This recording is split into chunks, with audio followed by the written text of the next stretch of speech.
The experience of pain goes hand in hand with the experience of trauma. Now, that probably seems fairly obvious if we're talking about emotional pain, but did you know that the same holds true for physical pain? Again, our brain processes emotional and physical pain the same way. Not too long ago, they did a research study on people who'd had their hearts broken and were experiencing heartache. And they gave those individuals Tylenol. And guess what? The people in the trial who received Tylenol as opposed to a placebo actually experienced a reduction in their heartache. That's how real the relationship in our brain is between physical pain and emotional pain.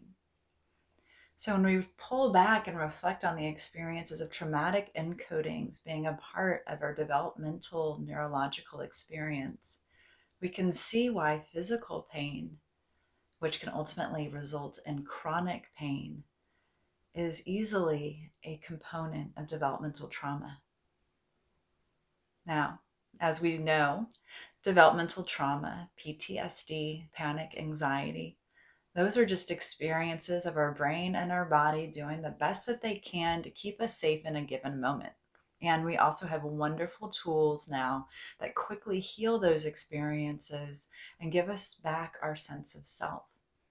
But I really want to highlight the integration and the importance of attuning to physical pain when we're looking at the overarching experience of trauma.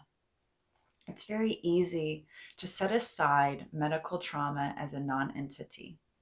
And especially in this day and age, as many people are navigating the experience of the coronavirus, as many people now have post-COVID syndrome, they've survived the virus and they're now experiencing impairment in their brain functioning or in their autoimmune system, even in their respiratory system.